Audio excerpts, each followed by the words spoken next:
Boston, Massachusetts, New Year's Eve. Snow lightly covered the sidewalks. Street musicians played soft jazz near Quincy Market.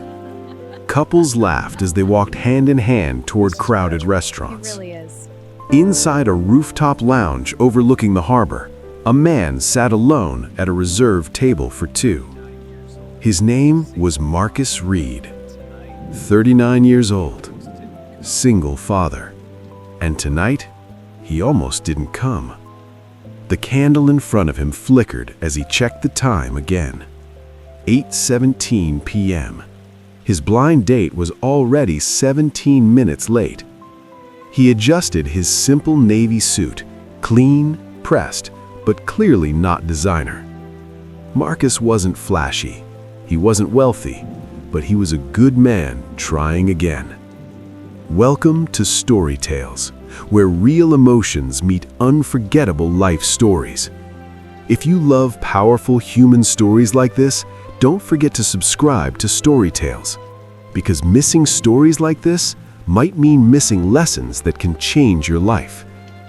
Before we go further, tell me something. Who's watching right now, and where are you watching from? And have you ever taken a risk in love only to regret it seconds later? Comment below. All right, let's begin. But trust me, if you don't stay till the end, you'll never believe what happens next. 2 years earlier, Marcus lost his wife in a car accident. Since then, it was just him and his 8-year-old son, Tyler. Tyler had asthma. Hospital visits weren't rare. Marcus worked as a public high school teacher during the day and tutored students online at night to cover medical expenses. Dating? He hadn't thought about it in 2 years, but his sister insisted. Marcus, you deserve happiness too. So, here he was, trying. At 8:23 p.m., she finally arrived. Tall, elegant, expensive coat, confident smile. Her name was Olivia. She apologized casually. Traffic was insane. She scanned the table, then scanned Marcus. Her eyes paused for half a second too long. They sat. Conversation started politely, but it quickly shifted. "So you're a teacher?" she asked. "Yes, high school history." She nodded slowly. "Oh, that's sweet." Marcus felt it, that subtle tone, the kind that sounds polite but means something else. She continued, "And you tutor at night too?" "Yes, my son has asthma. Medical bills add up." Olivia took a sip of her wine. "That must be stressful." He smiled gently. "It's worth it." Then came the moment. She leaned slightly forward. "I'm just being honest. I usually date men who are a bit more established." Marcus blinked. "I'm established," he said calmly.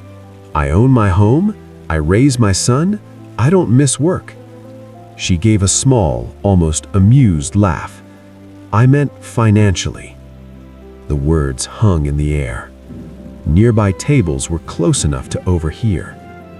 Have you ever been judged not for who you are, but for what you earn? Tell me in the comments. Olivia glanced at her phone. Then she said it. "I just don't think we're on the same level." And she stood up, just like that, left the rooftop table. On New Year's Eve, publicly. Marcus sat there, staring at the harbor lights. For a moment, he questioned everything. Was he wrong to try again? Was being a teacher not enough? He quietly signaled for the check. Then a voice interrupted him. "Excuse me, is this seat taken?" Marcus looked up. A woman in a deep green dress stood there.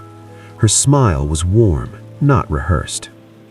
"I saw what happened," she said gently, "and honestly, her loss." Marcus gave a small, embarrassed laugh. "I'm Marcus." "Emma," she replied. She sat down without hesitation. "Mind if I join you? My friends canceled." Marcus hesitated, then nodded. Something about Emma felt different. She didn't ask about his income. She asked about Tyler. She asked why he chose teaching.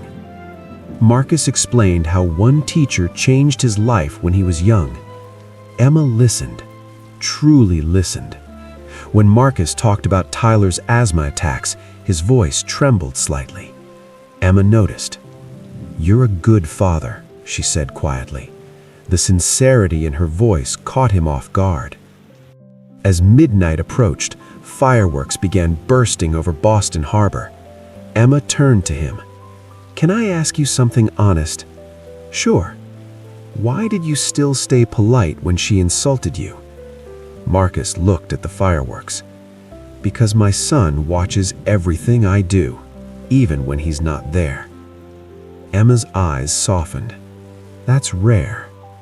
They spent the next hour talking, laughing, and when they finally left, they exchanged numbers. Marcus walked home that night feeling lighter, not because he found love, but because someone saw him.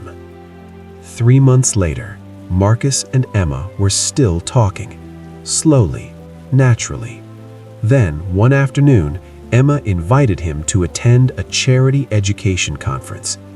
"It's small," she said. "You'll like it." Marcus arrived wearing his same navy suit.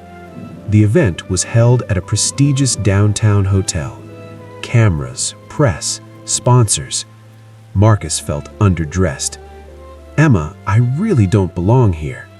She smiled. "Trust me." Minutes later, the announcer stepped on stage. "Please welcome the founder of the Future Classrooms Initiative." Emma walked onto the stage.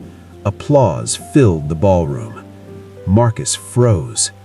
Future Classrooms Initiative was a multi-million-dollar nonprofit funding public school programs across Massachusetts. Emma continued speaking. "We support teachers who go above and beyond for their students, especially those balancing family responsibilities." She paused. "Like Marcus Reed." The spotlight shifted to him. Marcus's heart nearly stopped.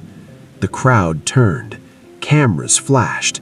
Emma smiled from the stage. "Marcus has been secretly nominated by several parents and students for paying out of pocket to provide school supplies and tutoring kids who couldn't afford it." Marcus hadn't told her that. Emma continued, "And tonight, we're awarding him a $100,000 classroom innovation grant." The room erupted in applause. Marcus stood frozen. Public humiliation had just transformed into public honor. But here's the twist. After the ceremony, as Marcus stepped outside with Emma, Olivia was there. She attended the event as a corporate sponsor. She recognized him immediately. Her expression changed. "I didn't realize," she started. Marcus smiled politely. "It's okay." Emma stepped beside him. Olivia suddenly understood. The level she once spoke about was never about money. It was about character. 6 months later, Marcus's classroom was transformed with new technology. Tyler's medical treatments became easier to manage. Emma and Marcus continued growing, slowly, respectfully. One evening, Tyler looked at Marcus and asked, "Dad, are you happy again?" Marcus smiled. "Yes." Life doesn't always reward the loudest people. It rewards the consistent ones, the patient ones, the ones who keep showing up, even after embarrassment. Before this story ends, let me ask you something. If you were Marcus, would you have walked out after being humiliated? And have you ever been underestimated only to prove someone wrong later? Tell me in the comments and tell us where you're watching from. And if this story touched your heart, don't forget to subscribe to Story Tales, because the next story might be even more unbelievable. Wait till you see what happens next, because sometimes the person who walks away isn't the one who wins.